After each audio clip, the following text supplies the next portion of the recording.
오늘은 저희가 기독교 강요 자유의지에 관해서 함께 나가보려고 합니다. 자유의지라고 말하면은 사람들이 자유롭게 선택을 하는 것을 자유의지라고 말을 하죠. 근데 성경에 보면은 우리의 자유의지가 자유롭지 않다라고 말하고 있거든요. 그래서 그 부분에 관해서 세상 사람들이 생각하는 자유의지와 실제로 우리가 가지고 있는 그 자유의지가 어떤 것인지에 대해서 한번 다뤄보겠습니다. 챕터 2, 두 번째 챕터의 제목은 인간은 지금 선택의 자유를 박탈당하고 비참한 노예 상태로 전락해 있다. 첫 번째 주제입니다. 확고한 관점. 죄가 인간을 노예로 만든 이후에 개인의 영혼이 죄에 완전히 지배당하게 되었으며 이때 인간의 자유의지도 노예 상태가 되었습니다. 따라서 인간의 자유의지로 선을 행하기에는 턱없이 부족하며 무능합니다. 따라서 인간의 자유의지로 덕을 쌓으라고 하는 것은 어리석은 말입니다. 인간의 자유의지는 갈 때보다 못합니다. 자유의지의 능력을 주장하는 사람들은 허망한 사람들입니다. 우리가 아담과 함께 죄에 타락한 후로부터 우리가 갖고 있는 이 의지가 완전히 죄에 지배당했다. 그래서 죄의 노예라는 말을 썼는데, 노예는 스스로 나는 오늘부터 노예가 되지 말아야겠다라고 결정을 해도 그 상태가 바뀌지가 않지 않습니까? 그러한 상태에 있다라는 것을 우리가 알아야 된다라는 것입니다.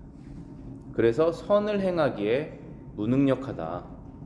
이 죄의 노예가 된 의지로는 그렇다는 것입니다. 그렇기 때문에 지금 이렇게 죄의 노예가 된 이러한 의지로는 덕을 쌓으라고 하는 것, 선한 일을 해라라고 하는 것이 무의미하고, 그렇게 선을 쌓을 수 있다라고 생각하는 것은 어리석은 것이다 라고 하는 것입니다. 두 번째 문제입니다. 만약 인간이 하나님의 은혜로 말미암아 가장 고귀한 영광의 표시로 단장하여 뛰어나 있다고 할지라도 그럴 때일수록 더욱 자기를 자랑하는 것이 허락되지 않습니다.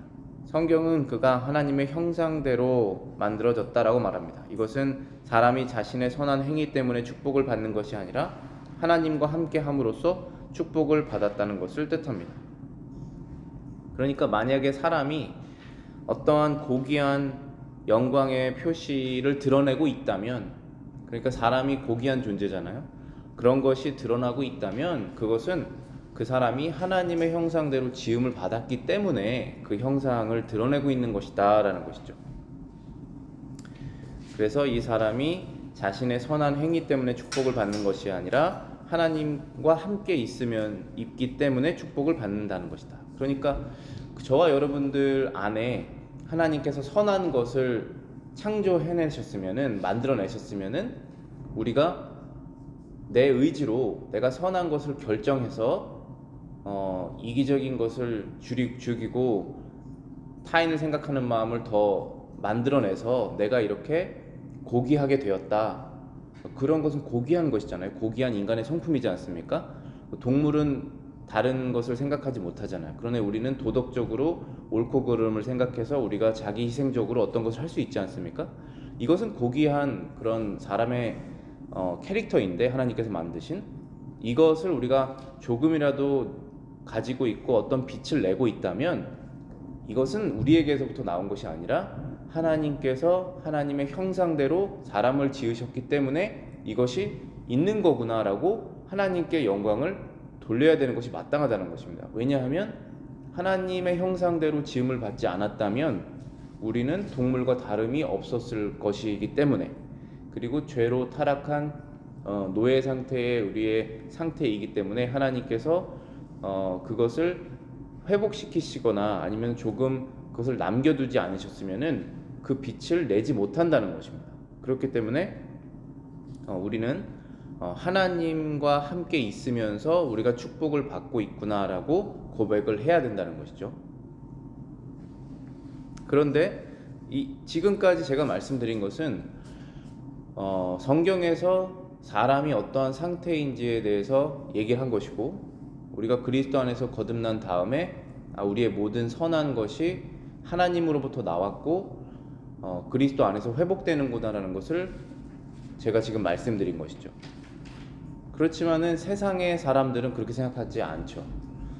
세상 사람들 중에 가장 생각을 많이 하는 사람들을 철학자들이라고 했을 때, 철학자들은 어떻게 이해하고 있느냐 하면, 철학자들은 이해력의 힘을 믿고 자유의지를 주장한다라고 말하고 있습니다.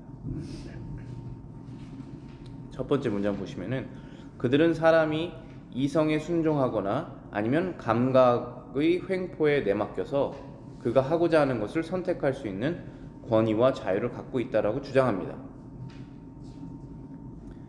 즉 선행과 악행을 인간의 힘으로 통제할 수 있다고 하며, 모든 것은 인간의 선택에 달려 있다는 것입니다. 자, 이들이 생각했을 때는 사람이 자유로운 의지를 갖고 있어서, 권위를 갖고 있어서 선택할 수 있다고 하는 것입니다.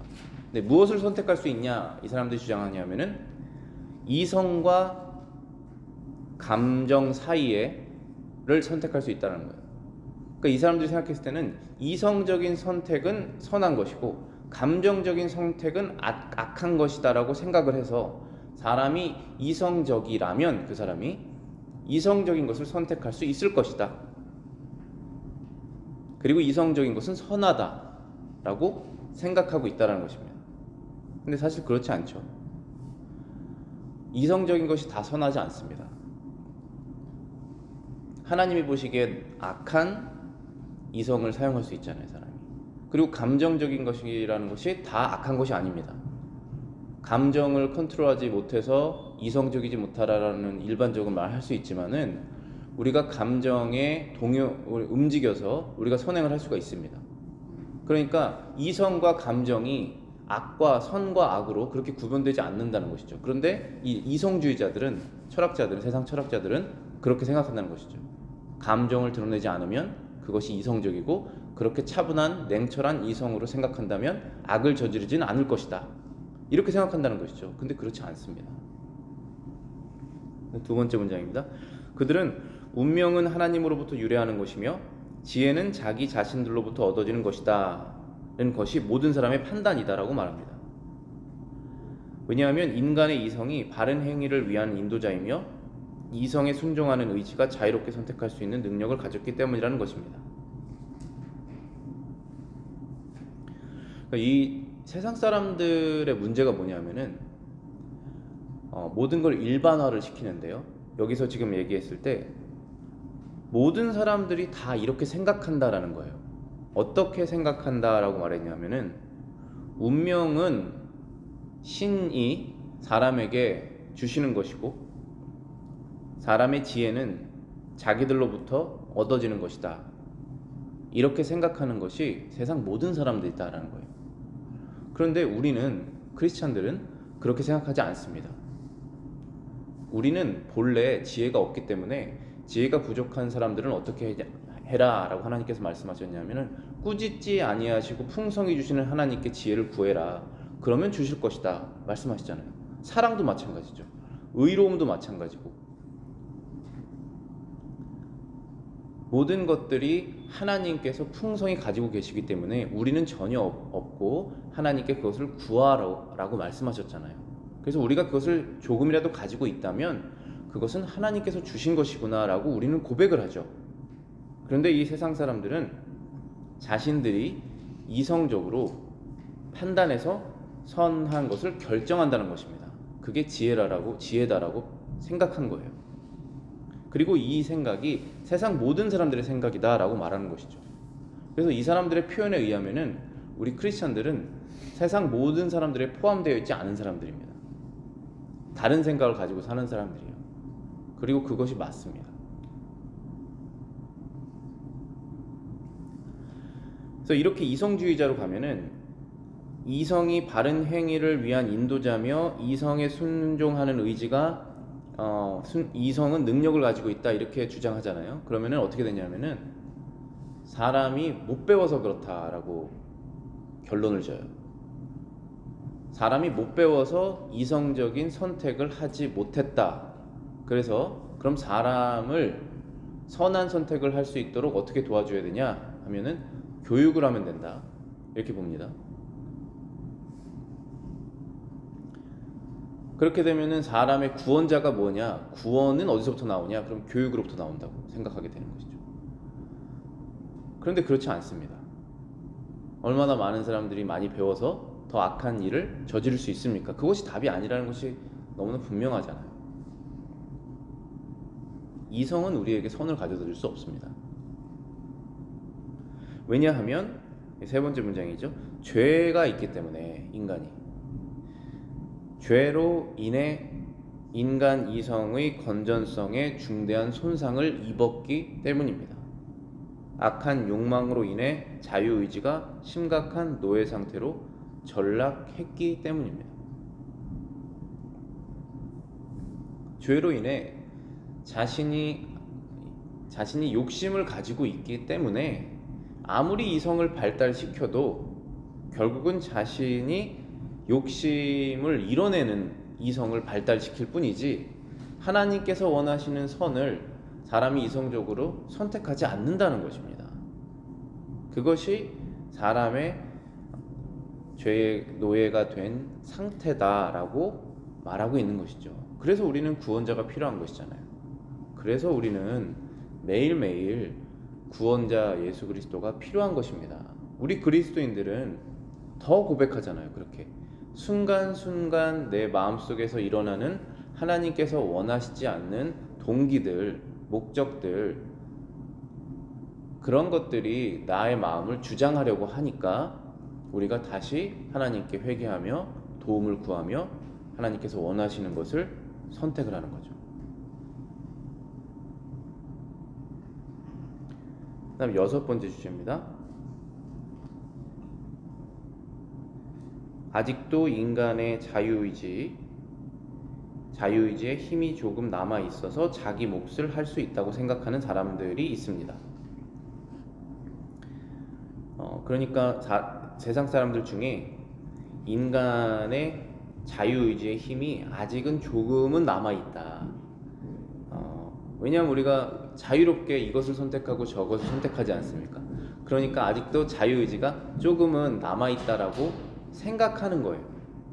그래서 자기의 몫을 할 수 있다라고 생각하는 사람들이 있습니다. 이 문제에 앞서 하나님의 은혜가 모든 인간에게 동일하게 분배된다고 생각하는 사람들이 있는데 이것은 광신자들의 생각입니다. 여기서 하나님의 은혜가 모든 사람에게 주어졌기 때문에 인간이 자유의지를 가지고 그 은혜와 협력하여 구원을 이룰 수 있다는 논리가 나옵니다. 자, 이것은 무슨 뜻이냐면은 그 구원의 은혜를 말하는 거예요. 지금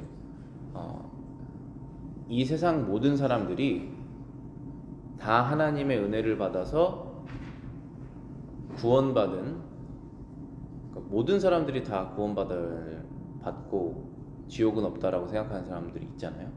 그렇게 생각하는 거랑 똑같다는 거예요. 그러니까 자신의 의지를 가지고 자신의 구원을 이루어낼 수 있는, 그러니까 열심히 노력하면, 노력이라 여기서 협력이라는 말을 썼는데 열심히 자신이 노력을 하면 구원받을 수 있다. 근데 그 구원받을 수 있는 가능성이 세상 모든 사람들에게 적용된다. 이렇게 보는 거예요. 그렇게 되면은 여기 지금 칼빈은 광신자라고 말을 표현을 했는데 사실에 근거하지 않는 믿음을 갖고 있는 것입니다. 실제 그렇지 않고 우리가 성경 말씀을 통해서도 우리의 경험적으로 봤을 때도 우리가 알게 되는 것은 하나님께서 은혜를 주시는 사람들이 은혜를 입어서 죄를 회개하게 되고 그리고 그리스도 안에서 거듭나고 그러면서 하나님께서 성령을 주시게 됩니다. 그 성령을 갖게 된, 성령이 내 마음속에 내주하게 된 그 사람들이 이제는 죄를 지을 때 마음에 찔림이 있어서 하나님께서 원하시는 것을 선택해야지라고 순종하게 되는 것입니다. 그 지금 제가 말씀드린 이 마음의 역사, 이 영적인 역사가 세상 모든 사람들에게 일어나고 있지 않지 않습니까? 그런데 여기 이 이성을 중시하고 있는 이 철학자들은 뭐라고 말하냐면, 사람이 열심히 이성을 개발해서 노력하면 지금 제가 이 말씀드린 이 영적 변화가 스스로 일어날 수 있다. 모든 사람들에게 이 가능성이 있다라고 말하는 것입니다. 그렇게 되면 문제가 뭐냐면은 구원이, 이 영적인 회개와 구원이 나 자신에게 달려있다라는 결론이 나옵니다. 그럼 어떤 사람은 영적인 변화가 일어나서 구원이 있다면 그것은 저 사람이 영적으로 노력을 해서, 아니면 여기서는 영적이라는 표현도 쓰지 않았죠. 이성적으로 자기 이성을 개발해서 그렇게 구원을 받은 것이다 라고 하면, 그럼 예수님께서 십자가에서 죽으신 이유는 뭐냐 이거예요. 그러면 우리가 오직 성령께서 그 사람을 은혜로서 거듭나게 하신다고 쓴 성경의 많은 표현들은 뭐냐 이것입니다. 그러니까 그렇지 않다라는 것이죠. 그런데 지금 제가 말씀드린 이 부분을 세상 사람들은 그렇게 생각하지 않는다라고 말하는 것이고, 세상 사람들의 가장 최고의 수준에 있는 철학자들은 그 세상 사람들의 의견을 이렇게 대변한다는 것입니다. 그래서 우리는 하나님께서 전적으로 하시는 이 구원의 은혜 사역을 우리가 도울 수가 없습니다. 우리는 전적으로 하나님께서 은혜롭게 우리를 대하셔서 우리는 거듭나게 되는 것이에요. 그 다음 세 번째 문제입니다. 이렇게 은혜가 인간의 자유의지 또는 선한 의지와 협력할 수 있다고 말하는 것은 옳지 않습니다. 인간들이 자기의 본성에 따라 선을 추구할 수 있다는 것을 전제로 하기 때문입니다. 그러나 인간의 자유의지는 이 부분에서 전혀 효과적이지 못합니다. 자, 이것이 왜 잘못되어 있냐 하면 전제가 잘못됐다는 것입니다. 전제라는 것은 우리가 논리적으로 생각했을 때 어떤 결론을 낼 수 있지 않습니까? 논리적으로 이것은 이것이다, 그러면 이것은 이것이 아니다, 그럼 이것은 이것이구나, 이렇게 논리적으로 생각할 수 있지 않습니까? 근데 쭉 생각해서 결론을 내릴 때 처음에 가지고 있는 전제가 잘못되어 있으면 잘못된 전제 결론을 내리겠죠. 그러니까 여기서 전제 자체가 잘못됐다는 것이에요. 어떤 전제가 있냐 하면은 인간들이 자기의 본성에 따라 선을 추구할 수 있다, 선을 행할 수 있는 가능성이 있다라고 하는 전제를 가졌기 때문에 잘못됐다는 것입니다. 저희가 개혁주의 신학을 지금 추구하는 교회인데 정말 다른 게 없습니다. 개혁주의 신학이라는 게 다른 게 없고 성경이 있는 그대로 믿고자 하는 것이에요. 사람들이 생각했을 때, 이성적으로 생각했을 때는 그것이 이해가 안 돼도 하나님의 말씀이 이렇게 말씀하셨으니까 그것은 맞다라고 생각하는 게, 그게 개혁주의 신학입니다. 근데 우리 그리스도인들 안에서도 이것을 오해하면 안 되는 게, 그리스도 안에서 거듭나지 않은 사람이 하나님 앞에 선한 것을 할 수 있느냐 아니면 없느냐, 요거예요 지금. 근데 세상 모든 사람들은 당연히 선한 것을 할 수 있다라고 말을 하고, 그리고 그리스도인들 안에서도 선한 것을 할 수 있지 않을까 하는 그 정도의 인본주의적인 생각을 갖고 있다는 것이에요. 그러나 그럼 선한 것을 할 수 있다면 왜 그 사람들이 영원한 지옥에 떨어져야 됩니까? 선한 것을 할 수가 없기 때문에 떨어진 것입니다. 선한 것을 할 수가 없는 것입니다. 왜 선한 것을 할 수가 없느냐 하면 그 사람의 의지가, 자유의지라고 말하는 이 의지가, 자신이 생각했을 때 선과 악을 선택할 수 있는 이 의지가 죄의 노예 상태에 있다라고 성경에서 말씀하시잖아요. 그래서 사람들이 다 인정하는, 남들이 보는 선한 것을 했다고 하더라도 그것이 하나님 앞에 선한 결정이 아니라는 것입니다. 왜냐하면 우리가 십계명을 지금 배우잖아요. 말씀 시간에. 모든 계명은 결국은 하나님께 연관돼 있어요. 그러니까 부모를 공경해라, 의로운 것이죠. 그런데 부모를 공경해라고 하는 그 명령을 하나님께서 명령하셨기 때문에 우리는 지키는 것입니다. 그것이 좋기 때문에, 그것이 옳기 때문에. 그러나 세상에 있는 사람들은 이 세상을 창조하신 하나님과 관계가 없이 부모를 공경할 수 있지 않습니까? 그것을 하나님께서 선으로 보시지 않는다는 거예요. 우리가 이 부분을 잘 이해를 해야 돼요. 우리가 하는 모든 행동은 결국에는 자기 자신의 유익과 아니면 하나님께 유익, 이 두 가지로 갈리게 됩니다. 우리가 죄의 노예가 되어 있는 상태의 이 의지는 정말 여러분들 정말 깊이, 마음속 깊이 계속 생각해 보시면은 이것이 하나님의 영광을 위해서 내가 하는 그 의지가 전적으로 될 수 없다는 것을 깨닫게 됩니다. 그래서 더 하나님께 우리가 감사하는 거예요. 더 우울해지는 것이 아닙니다. 더 감사하는 것입니다. 왜냐하면 하나님께서 그렇게 하실 수 있는 능력을 나한테 주신 것이구나.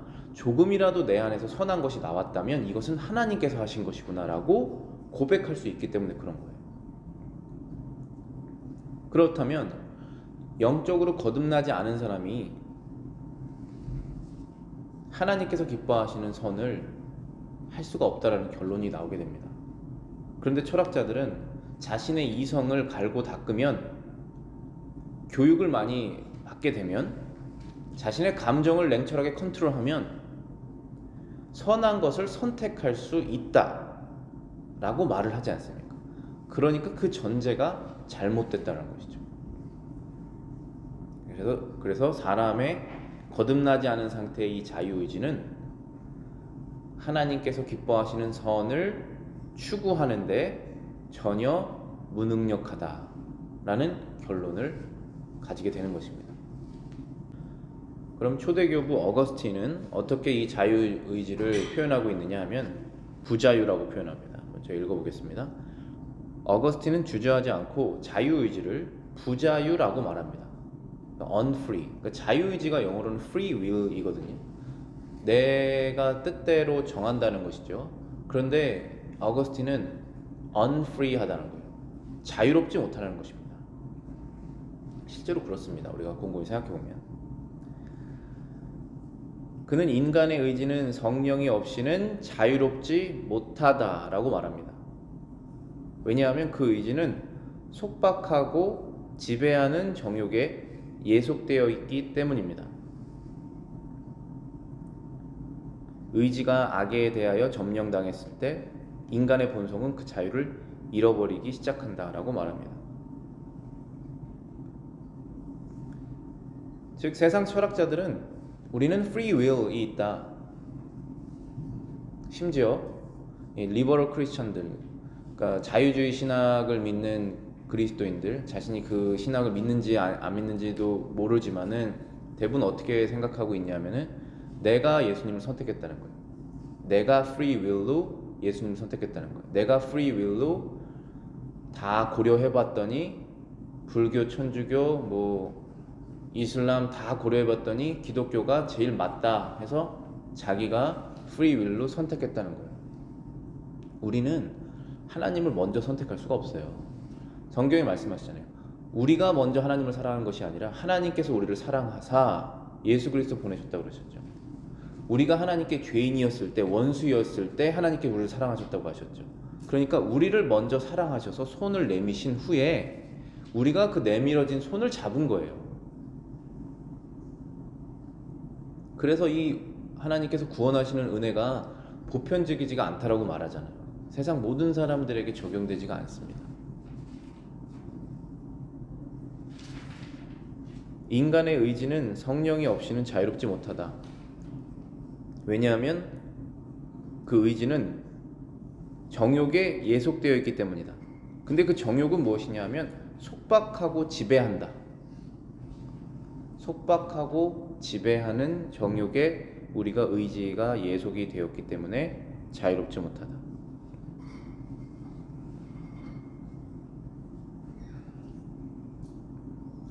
의지가 악에 대하여 점령당했을 때 인간의 본성은 그 자유를 잃어버리기 시작한다.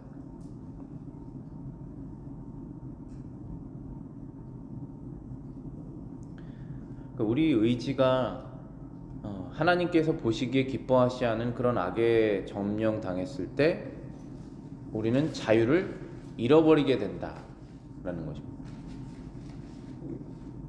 사람의 자유가 어디에서부터 나오냐면은 사람이 하나님을 믿은 다음에 거듭이 나고 이제는 선을 선택할 수 있는 자유가 생기게 됩니다. 그 전까지는 선을 선택할 수 있는 자유가 없어요. 노예입니다. 성경에 노예라고 그러잖아요.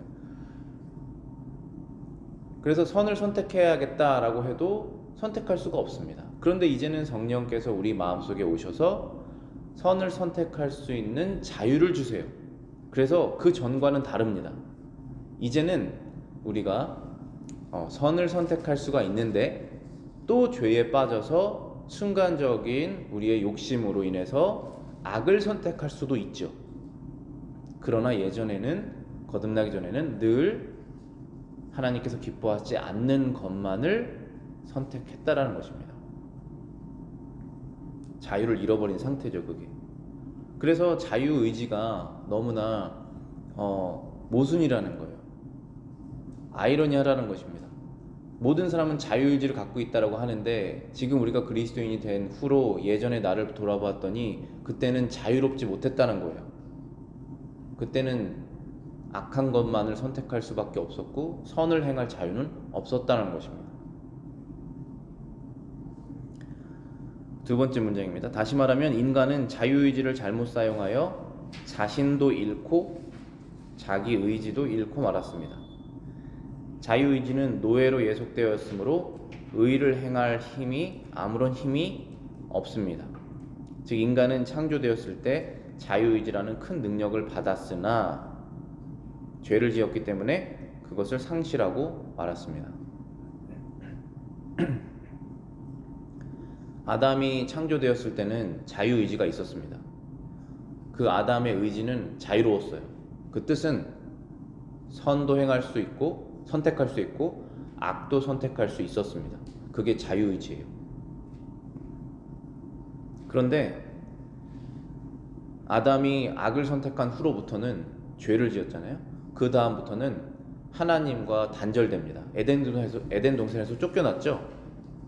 그 뜻이 무엇이냐면은 하나님과의 단절이에요. 그럼 사람이 하나님과 단절된 상태에서 선을 선택할 수 있느냐? 없다는 것입니다. 아담은 그럼 에덴 동산에서 왜 어떻게 선을 선택할 수 있는 자유가 있었느냐? 하나님과 함께 있었잖아요. 하나님의 성품대로 지음을 받았고 하나님의 그 임재, 프레젠스 앞에서 함께 살았잖아요. 그래서 선을 선택할 수 있는 것입니다. 그런데 사람이 하나님과 단절되면 선을 선택할 수 없다는 것이에요. 저와 여러분도 마찬가지입니다. 저와 여러분들이 일주일 동안 살면서 하나님과 단절된 상태로 선을 행할 수 있는 것이 아무것도 없습니다.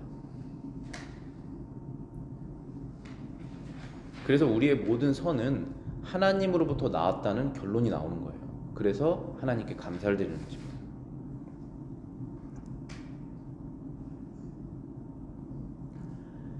세 번째 문제입니다. 인간이 타락하였어도 자유의지는 있지만 선을 행할 의지는 없는 것입니다. 그래서 자유의지를 높이는 견해를 가지는 것은 위험한 것입니다. 너무 위험한 것이에요. 정말. 자유의지, 인간이 타락하고 예수 그리스도 안에서 거듭나지 않은 상태에서 그 사람들도 이른바 자유의지는 있습니다. 내가 오늘은 이것을 하고 내일은 저것을 하겠다. 나는 오늘은 이 계획을 가지고 일을 할 것이고 어떤 것은 하지 않겠다. 오늘은 이렇게 계획을 세울 수 있지 않습니까? 자유롭게. 그것이 이른바 자유의지 아니에요. 그 자유의지는 있다라고 말할 수 있지만 그러나 하나님이 보시기에 선을 행한 의지는 없다는 것입니다. 그래서 자유의지를 높이는 견해는 아주 위험한 것이라는 거예요. 왜냐하면 구원을 받을 수가 없습니다. 사람이 살면서 제일 위험한 상황이 뭔지 아세요? 죽음 후에 하나님을 구원받지 못한 상태로 만나는 게 제일 위험한 상황 아니겠습니까? 건강상의 이유 때문에 구원의 복음이 선포되는 교회에는 모일 수 없습니다라고 하는 것이 사람이 처할 수 있는 상황 중에 제일 위험한 상황을 만들어내는 것이죠. 그러나 사람들은 자신이 죽는 것이 가장 위험한 상황이라고 생각하시는 것이죠. 그래서 여기에서 지금 위험한 것이 무엇이다라고 하냐면은 그 사람이 구원받을 수 있는 가능성이 없어진다는 것입니다. 만약에 여러분들 중에 예수 그리스도를 믿지 않고 구원받지 않고 성령이 그 마음속에 내주하지 아니하시고 거듭난 것이잖아요. 이것이 없이 사람이 교육을 받고 이성을 잘 갈고 닦아서 선을 행할 수 있다라고 믿으시는 분이 있다면 여러분들은 복음을 선포할 이유가 없어요. 이제부터는 아무런 문제 없이 사회생활 잘하고 돈 잘 벌고 가정생활 잘하고 뭐 좀 남으면 남 좀 도와주고 하는 삶을 살면 선하다라고 생각하고 그렇게 되면 하나님 앞에 선을 행하는 것이다 라고 여러분이 생각하신다면 복음은 더 이상 필요가 없게 되는 거예요. 그게 가장 위험한 것입니다. 뭐가 위험하냐? 여러분이 생각하는 그 사람이 하나님 앞에 마지막에 심판을 받을 것이기 때문에 위험하다는 것이에요. 그리고 여러분들도 그러한 생각을 갖고 있다면 예수 그리스도 안에서 유일한 복음을 발견하시지 못한 거예요. 그렇기 때문에 위험하다는 것입니다. 그러니까 우리가 복음을 발견했어도 세상에 여러 가지 생각을 들으면은 그런가 하고 넘어갈 수 있지 않습니까? 그러니까 그런 위험에 우리가 빠지지 않도록 주의해야 된다는 말을 하는 거예요. 지금. 그래서 인간이 물론 지금 타락해서 이것을 해야겠다 저것을 해야겠다 이렇게 자유로운 의지를 갖고 있지만 하나님이 보시기에 선한 행위를 할 수 있는 의지가 없다라는 것입니다. 그것이 이 자유의지의 핵심이에요. 자유의지를 이해하는. 성경 말씀 보시겠습니다. 고린도후서 3장 17절 주는 영이시니 주의 영이 계신 곳에는 자유가 있느니라. 세상 사람들은 나는 주의 영이 필요 없어. 교회라는 것은 그냥 내 마음을 차분하게 하고 그냥 가면 좀 즐겁고 때론 재밌기도 하고 그런 곳이야. 여러 종교 중에 하나지 라고 생각을 한다면 그는 이 자유가 필요 없는 거예요. 지금 주의 영이 계신 곳엔 자유가 있다라고 하는 이 자유가 필요함을 느끼지 못하는 것입니다. 그러나 저와 여러분들은 다르죠. 달라야 되죠. 내가 참 자유를 누릴 때는 언제냐 하면 하나님께서 내 마음을 주장하시고 계실 때 그때 내가 자유를 느끼지 않습니까? 그 뜻이 바로 주의 영이 계신 곳에는 자유가 있다는 것이에요. 여러분의 마음속에 성령이 계십니까? 성령이 계실 때, 성령이 살아서 역사하고 계실 때 그때 자유가 있다는 것이에요. 그런데 여러분이 자유를 느끼지 못하십니까? 그러면 여러분이 성령께 여러분의 마음을 드리지 못하고 있는 상황이에요. 그때 다시 성령의 힘을 얻으셔야 되죠. 말씀으로, 기도로. 세상 염려를 접고 하나님을 바라보며 여러분이 마지막에 가실 하늘나라를 생각하시며 다시 성령님께서 여러분을 주장하셔야 될 거 아니에요. 그때 자유가 있는 것입니다. 그렇지 않으면 자유 없습니다.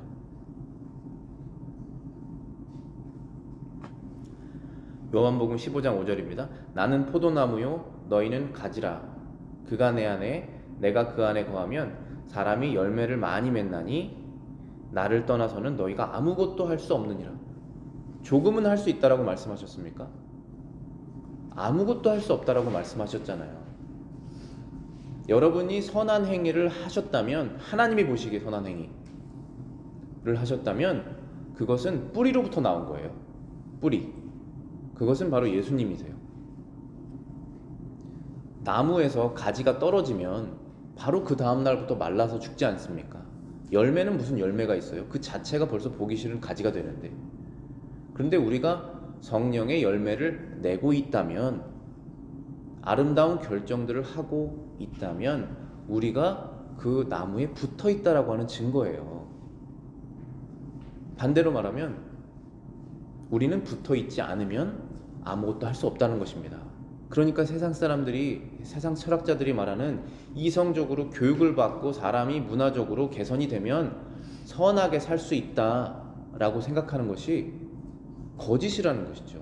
왜냐하면 그 나무에 붙어 있지 않잖아요. 그들은 무슨 나무에 붙어 있는 것입니까? 붙어 있지 않잖아요. 그래서 예수님께서 그들이 맺는 열매를 뭐라고 그러셨습니까? 바리새인들에게 말씀하시기를 회칠한 무덤이라고 그랬잖아요. 속은 죽었는데 겉에는 하얗게 칠했다는 것이에요. 마치 깨끗한 어떤 집처럼. 그러나 죽어 있다는 거예요. 그 안에 알맹이가 없다는 거예요. 믿음이 없습니다. 그런데 겉으로 봤을 때 사람들이 칭찬하는 일을 할 수 있다는 것이죠. 그러나 하나님이 보시기에는 그것은 죽은 행동이다. 그것은 악한 것이다. 그것은 나와는 상관없는 것이다. 너의 유익을 위해서 한 것이다. 라고 하나님께서 분명히 말씀하십니다. 요한복음 8장 29절부터 32절입니다. 나를 보내신 이가 나와 함께 하시도다. 나는 항상 그가 기뻐하시는 일을 행함으로 나를 혼자 두지 아니하셨느니라. 이 말씀을 하심에 많은 사람이 믿더라. 그러므로 예수께서 자기를 믿은 유대인들에게 이르시되 너희가 내 말에 거하면 참으로 내 제자가 되고 진리를 알지니 진리가 너희를 자유롭게 하리라. 예수님께서 이제 하시는 말씀인데요. 29절을 다시 보시면은 나를 보내신 이가 나와 함께 하시도다. 하나님 아버지를 말씀하시는 거예요.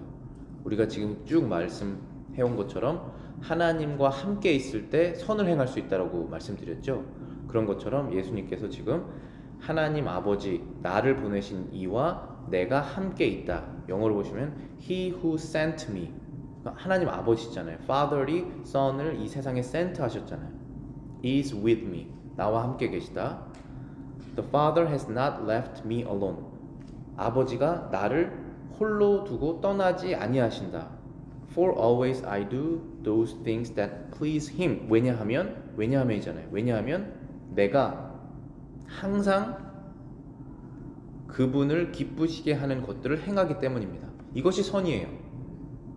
하나님께서 기뻐하시는 것, 세상 사람들이 그거 잘했다라고 말하는 것 말고 하나님이 보시기에 기뻐하시는 것, 그것이 세상 사람들이 말하는 것과 일치될 수 있지만 어쨌든 하나님의 기준에서 보셨을 때 기뻐하시는 것을 나는 항상 행한다. 예수님께서 말씀하시는 거예요. 왜냐하면 그분은 정말로 항상 행하셨잖아요. 죄가 없이. 그렇기 때문에 나를 떠나시지 않는다는 거예요. 그럼 반대로 저와 여러분들은 하나님께서 원하시지 않는, 기뻐하시지 않는 거짓된 의를 행할 수도 있고 아니면은 정말로 악한 것을 우리가 행할 수도 있고 그때는 우리와 함께 계시지 않는다는 것입니다. 그렇죠. 물론 함께 계시지만 멀리 떨어져 있는 것 같다는 거예요.